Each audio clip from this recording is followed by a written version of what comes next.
Bom dia, boa tarde, boa noite para você, amigo, amiga concurseira. Bem-vindos mais uma vez. Hoje nós vamos aqui resolver algumas questões de direito constitucional da última prova de técnico da CGU, que aconteceu lá em 2018. Para quem não me conhece, meu nome é Bruna. Sou servidora pública efetiva, sou advogada pública, já tenho experiências com administração pública desde 2012. Comecei lá como assessora parlamentar, já faz uns 10 anos que eu estou nesse métier. Tenho também experiência em concurso público, sou especialista em direito administrativo, dou aula em cursinhos preparatórios para concurso público, já dei palestras, já fui professora de preparatório para a OAB, já dei aula, enfim, de diversas disciplinas. Também sou professora de uma escola de formação de gestores públicos, então aí eu já tenho alguma experiência, né? E de vez em quando a gente dorme também. Gente, hoje o que a gente vai fazer? Vai resolver algumas questões da última prova, para a gente ter mais ou menos uma noção de como a ESAF vem cobrando, ou como ela cobrou a disciplina de direito administrativo na última prova. Quem já acompanhou o vídeo da análise do edital, viu que, para analista, a matéria é muito extensa, né? Tem uma disciplina lá específica de direito administrativo. Para quem vai prestar concurso de técnico, viu ali que o direito administrativo está meio disfarçado. E por que é importante a gente fazer questões de concurso? Dica que eu dou para vocês aqui que estão, né, querendo um concurso público, querendo uma carreira e etc. Quando sai a banca, né, específica, ESAF, FCC, CESP, temos aí o TFPR, enfim, várias bancas. Qual que é a dica que eu dou para vocês? Peguem as provas da banca e procurem pegar provas que tenham ali dos cargos, que eles sejam mais ou menos equivalente àquele que você está buscando. Então, por exemplo, da ESAF, né, técnico da CGU. Pega lá cargos que sejam de nível médio, pega ali cargos que sejam mais parecidos com o seu, que tenham ali requisitos parecidos para ingresso, porque o que geralmente acontece, gente? A banca de concurso, ela é composta geralmente pelos mesmos examinadores. O que isso quer dizer?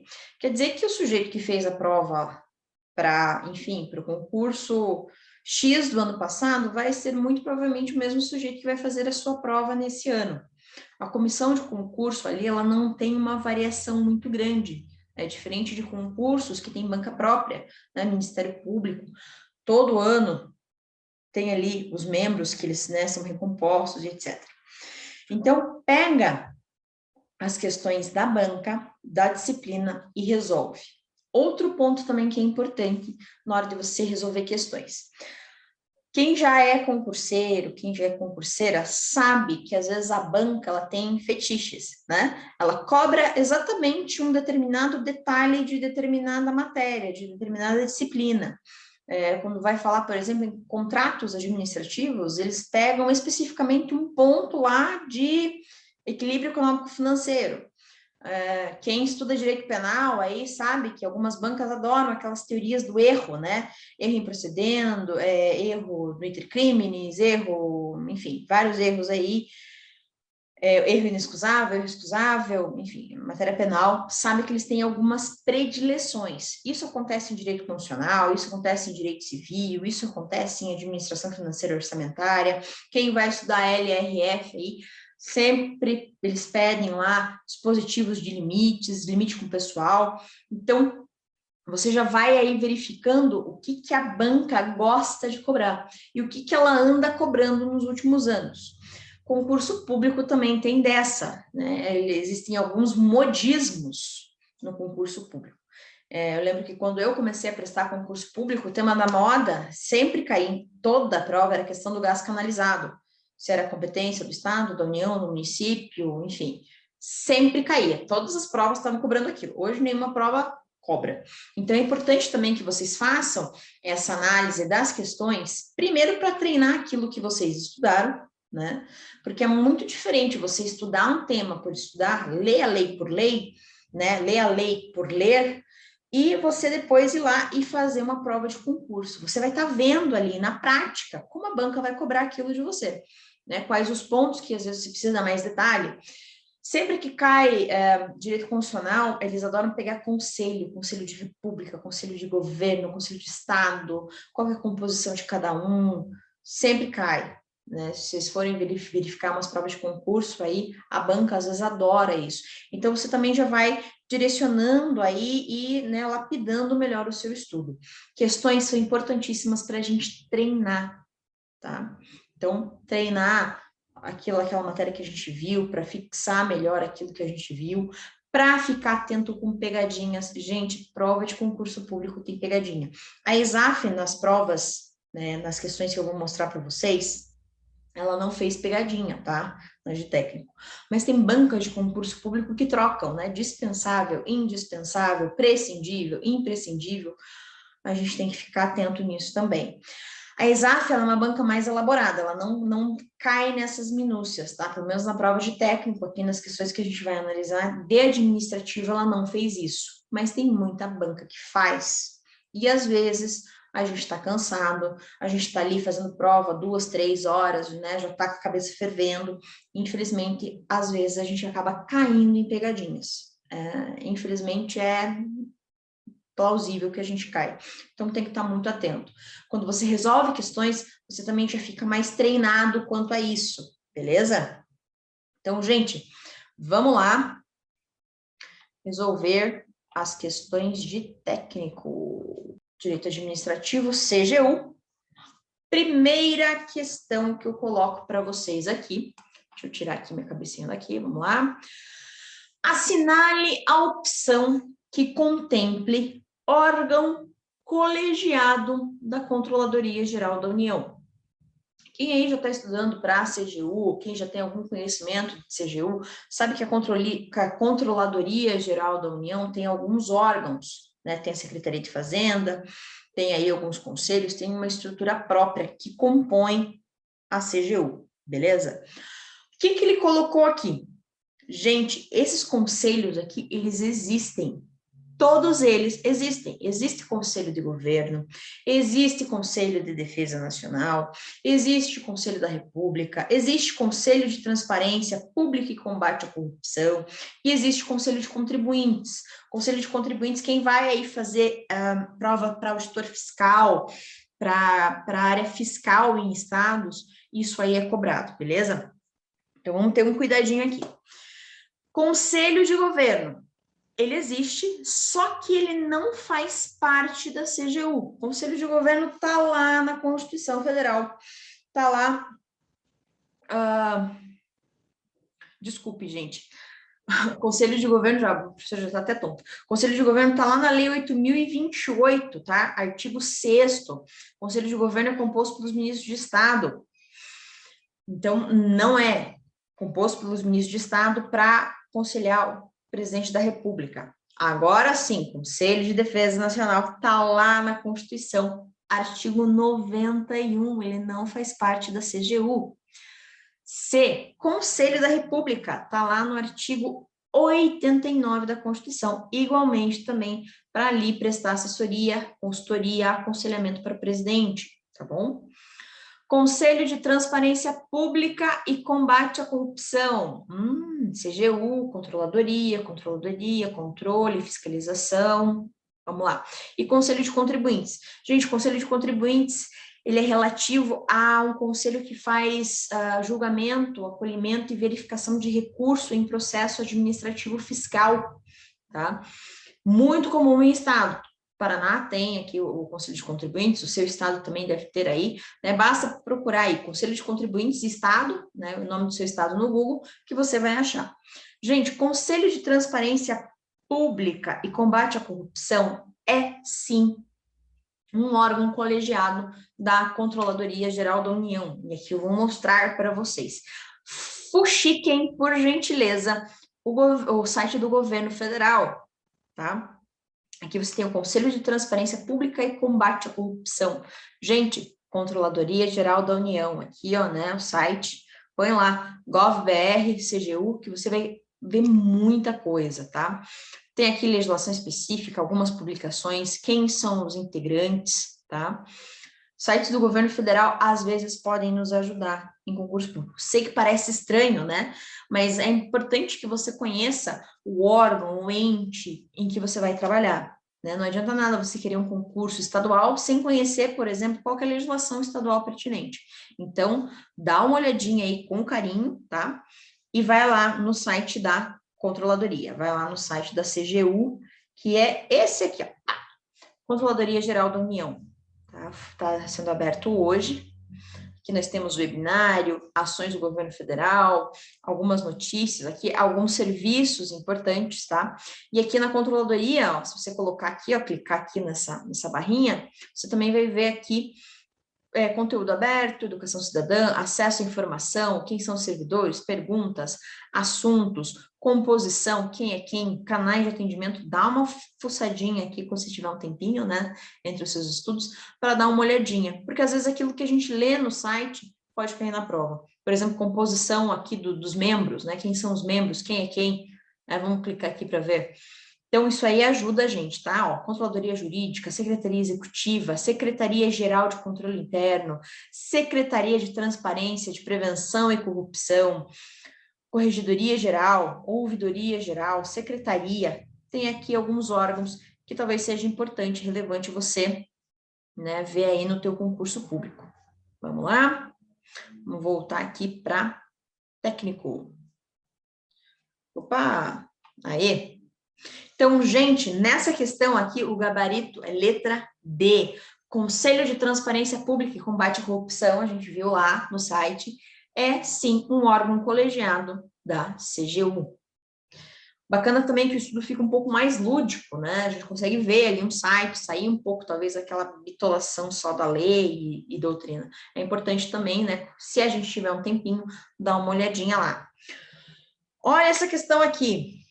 São as seguintes matérias de competência da Controladoria Geral da União no âmbito do Poder Executivo, exceto, aqui ele está pedindo a errada. Gente, cuidado, prova de concurso público, eles tendem a misturar as questões que eles querem as corretas e aquelas que eles querem as erradas. Quando eu pego uma prova de concurso público, e aqui dou mais uma diquinha para vocês, deem uma olhada rápida nos enunciados das questões. E eu, particularmente, sempre faço uma marcação na que eles pedem como incorreta. Por quê? A gente está lá fazendo prova, lá, 1, 2 horas, e nosso cérebro ele fica treinado a achar sempre a correta. E às vezes passa batido da gente, né? Numa questão pedir a incorreta e a gente marcar a correta. Acontece. O que eu faço sempre? Eu faço uma marcação, eu faço uma estrela, eu faço um X, eu faço alguma coisa ali perto do enunciado da questão ou no número da questão, para que quando eu for ler aquela questão, eu já perceber que ali ela está pedindo incorreto, ou para eu ficar atenta que ali o raciocínio vai mudar, tá? Então, aqui, exceto seguintes matérias de competência da Controladoria Geral da União, exceto controle interno, julgamento de contas dos administradores públicos, auditoria pública, prevenção de corrupção e defesa do patrimônio público. Você é amiga concurseira, você nem precisa entender muito de Controladoria Geral da União para saber aqui que o gabarito é letra B. É julgamento de contas dos administradores públicos. Bruna, mas que estranho, né? Como assim? A CGU não faz julgamento de contas? Não. Quem aqui estuda direito administrativo, direito constitucional, sabe que o julgamento de contas dos administradores é feito um parecer prévio pelo TCU e depois esse parecer vai para aprovação lá do Poder Legislativo, beleza? Então, aqui, julgamento de contas dos administradores é competência do Tribunal de Contas, tá? Não é da CGU.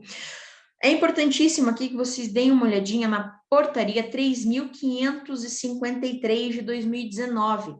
Lá no artigo 1º, ela elenca aquelas matérias que são de competência da Controladoria Geral da União, beleza? Vou repetir aqui, portaria 3.553 de 2019, bem recente, provavelmente vai cair no seu próximo concurso, tá? Então, gabarito dessa questão, letra B. Aqui uma questãozinha sobre a Lei 8.112, gente. tem que ler essa lei. Sei que ler letra fria de lei não é a coisa mais gostosa do mundo, né? Eu trabalho já com isso há muito tempo e também sofro com isso, mas é necessário. Concurso público é feito para quem é bom, para quem tem competência, para quem é resiliente, tá? Então, infelizmente, temos aqui que ler a letra da lei. Assinale a opção que contempla licença em que a possibilidade de sua concessão ao servidor se dá ora com, ora sem remuneração. Quem já estuda aí regime jurídico administrativo dos servidores, quem já estuda administração pública e etc., sabe que os servidores públicos podem tirar algumas licenças. Não é férias, é licença. Mulheres aí que têm filhos podem tirar licença maternidade, né, quando o bebê nasce. Existe, por exemplo, licença para capacitação, né? Aqui que está na questão, você tira uma licença para ir lá fazer um curso, para fazer alguma coisa. Você pode tirar licença para tratar de um assunto particular, né? Eu quero tirar uma licença porque eu estou com um problema pessoal, eu, né, não quero, enfim,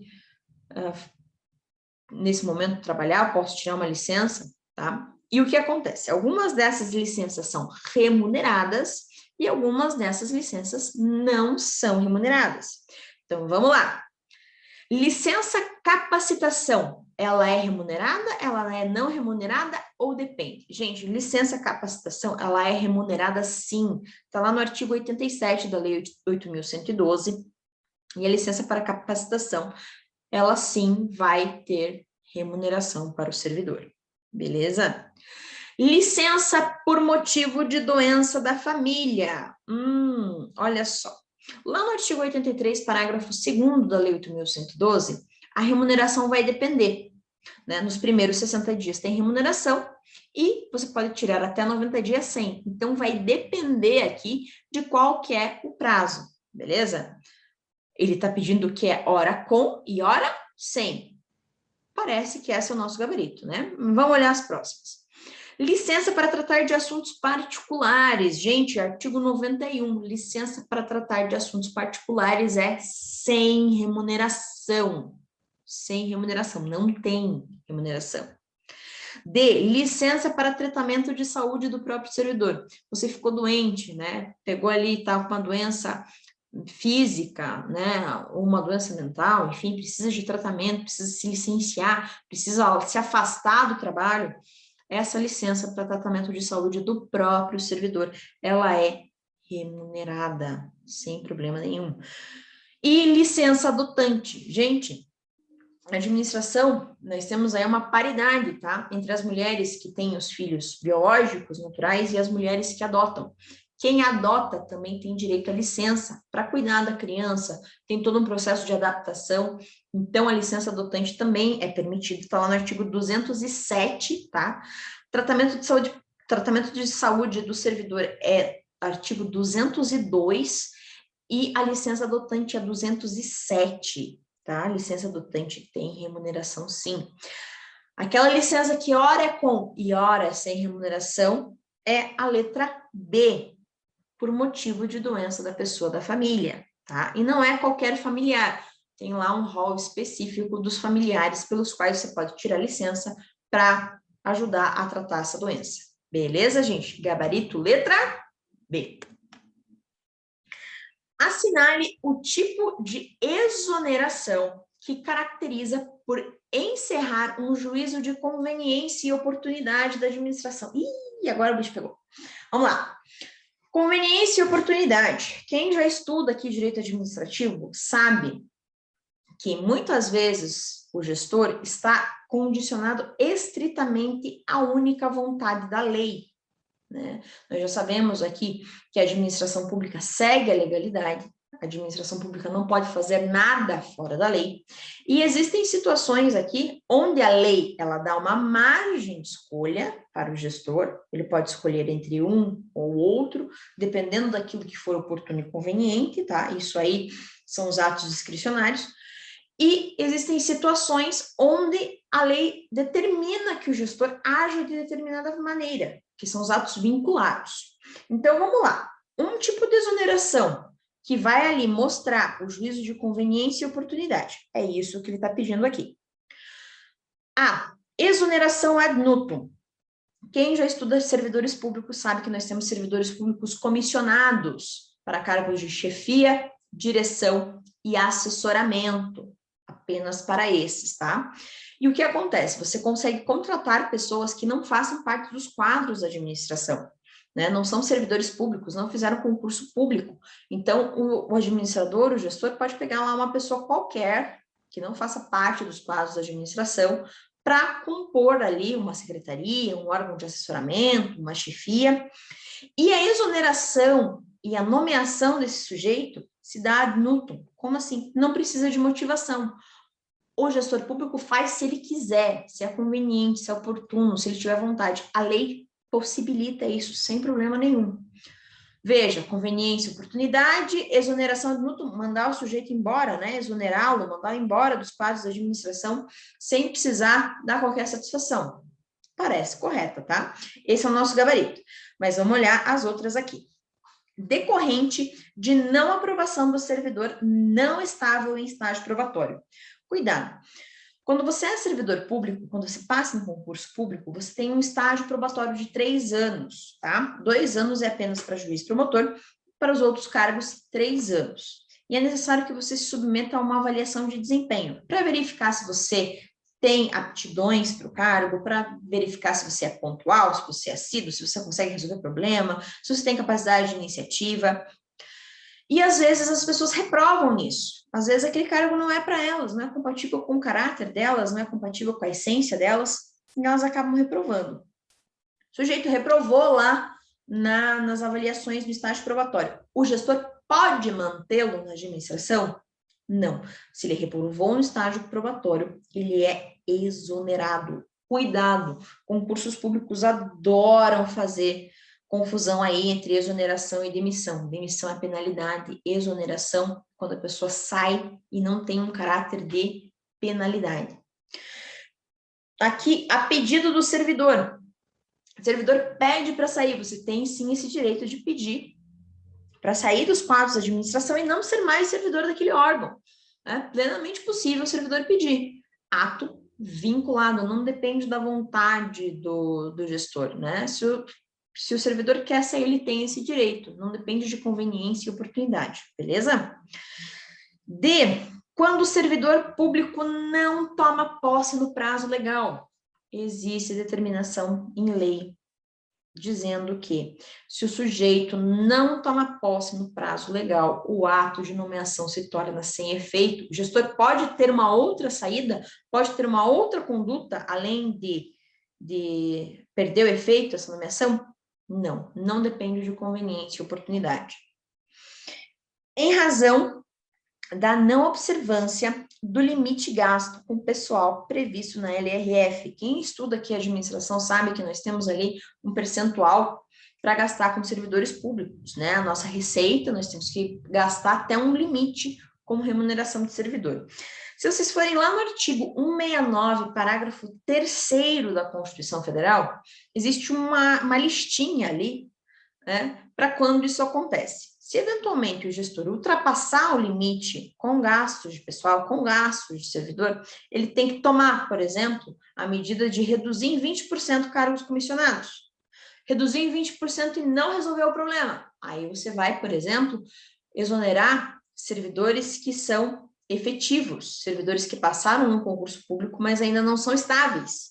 Não resolveu o problema, você pode, né, verificado ali condicionamentos da Constituição, exonerar servidores que são estáveis. Então, cuidado, não depende de conveniência e oportunidade, o gestor tem que tomar aquela decisão, tá? Não caracteriza por conveniência e oportunidade.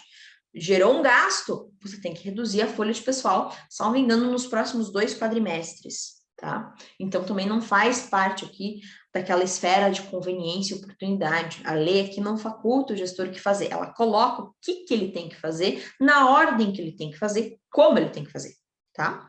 Então, nosso gabarito é letra A. Exoneração ad nutum depende da conveniência e oportunidade do gestor. Gente, está acabando o nosso tempo. Ah, meu Deus, vamos lá. Olha aqui, vou pegar uma questãozinha bem bacana para você. Essa aqui. A ESAF tem essa mania de fazer, né? Correlacione as colunas. Então, olha lá. Correlacione as colunas a seguir, indicando a penalidade correta para cada uma das seguintes situações descritas. Ele quer verificar aqui responsabilização do servidor público, tá? Então, nós temos aqui 1, demissão, 2, destituição, exoneração, demissão com ou sem exoneração prévia do cargo em comissão. Então, vamos dar uma olhadinha lá. Servidor em estágio probatório que resta reprovado. Servidor público em estágio probatório que reprova, ele vai ser submetido à exoneração. Mostra ali que ele não está apto para o cargo, que ele não tem capacidade, que é o caráter dele, que a conduta dele não é compatível com aquele cargo, né? Um dos requisitos é pontualidade. Se ele não for pontual, não tem. Alguns cargos efetivos demandam que o sujeito tenha ali um certo grau de firmeza, de decisão, de resolver problemas. Se ele não tiver isso, ele vai ser reprovado no estágio, tá? Então, é exoneração, não tem caráter de penalidade, presta atenção. Servidor em estágio probatório que comete infração gravíssima. Na administração, nós temos algumas infrações, né? Infrações leves, graves, gravíssimas e etc. Gravíssimo, gente, é o último estágio da gravidade, né? Ou é o pior dos piores, é quando o negócio degringolou, né? E estamos mortos com farofa. Então, servidor em estágio probatório que comete infração gravíssima. Cometeu uma infração gravíssima. Pensa pela lógica. Eu vou só dar uma advertência ou eu vou demitir o sujeito? Lembra que demissão tem caráter de penalidade. Demissão também. Isso aqui está lá na Lei 8.112, tá? Tem que dar uma olhadinha lá para lembrar os artigos, beleza? Servidor sem vínculo efetivo com a administração, ocupante de cargo em comissão, que comete infração gravíssima. Gente, isso está lá no artigo 127, inciso 5º da Lei 8.666. Servidor comissionado, né, sem vínculo efetivo com a administração, que aí seriam os servidores comissionados, comete infração gravíssima. Gente, ele é destituído. Cuidado! O sujeito cometeu infração gravíssima e você vai tirar ele da administração, tem que garantir contraditório ampla defesa, tá? A motivação tem que ser idônea. E o termo técnico correto é destituição. Não confunda com demissão. Demissão é para servidor efetivo. Beleza? Olha lá. Servidor que ocupe cargo efetivo e comissionado e comete infração gravíssima. Gente, é a demissão com ou sem exoneração prévia, tá? É ali a letra, o número 4. E servidor efetivo que comete infração gravíssima. Gente, infração gravíssima, penalidade cabível, pena de demissão, tá? Nosso gabarito é letra C. Temos 2 minutinhos aqui. Vamos lá para a próxima. Não vou resolver essa aqui com vocês, essa aqui também. Tem que verificar aqui se houve dano ou não houve dano ao erário, caiu na última prova, dá uma olhadinha lá no artigo 46 da Lei 8.666, é mais ou menos ali onde você vai achar isso aí, se o servidor cometeu algum dano, algum dolo ou não, tá? Alguma infração ou não. Vamos para a última. Quem estuda aqui direito administrativo sabe que quando o servidor comete alguma infração, ou comete algum ilícito, ele pode ser penalizado nas esferas civil, administrativa e penal. Acontece o seguinte, quando o sujeito ele vai né, ser responsabilizado, a absolvição penal pela atipicidade da conduta ou pela negativa de autoria obsta que o servidor público responda administrativamente, ou seja, na esfera penal, ele foi inocentado por negativa de autoria ou por negativa de fato, ele não pode ser ali responsabilizado na esfera administrativa. Então, vamos lá. É mais ou menos isso que a questão está pedindo, tá? Assinale a opção em que a sentença penal não vai influenciar na esfera administrativa. Absolvição que não compreenda a falta residual. Então, o servidor público lá cometeu vários ilícitos, várias faltas administrativas, E no processo penal ele foi absolvido lá de uma ou duas. Essa falta residual, por exemplo, aqui, ela não foi apreciada no juízo penal, e se tiver essa falta residual, ele vai sim ser responsabilizado. Anota aí, súmula 18 do STF, ipsis literis, né? Transcrito praticamente da súmula. Olha a letra B, a absolvição por inexistência de fato. Não teve fato, não teve fato, não teve crime. Não teve crime, a absolvição, beleza? Condenação à pena privativa de liberdade por tempo igual ou superior a 1 ano, a C, e a D fala pena privativa de liberdade superior a 4 anos.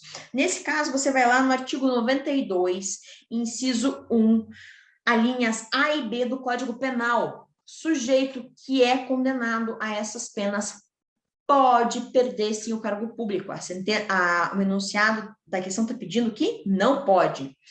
E absolvição em que a autoria seja negada, ou seja, o sujeito não foi autor do crime, beleza? Rapidinho aqui, gabarito letra A. Gente, nosso tempo está estourando aqui. Grande beijo para você. Abraços, estude firme e forte, ó, com uma aprovação. Até, grande beijo.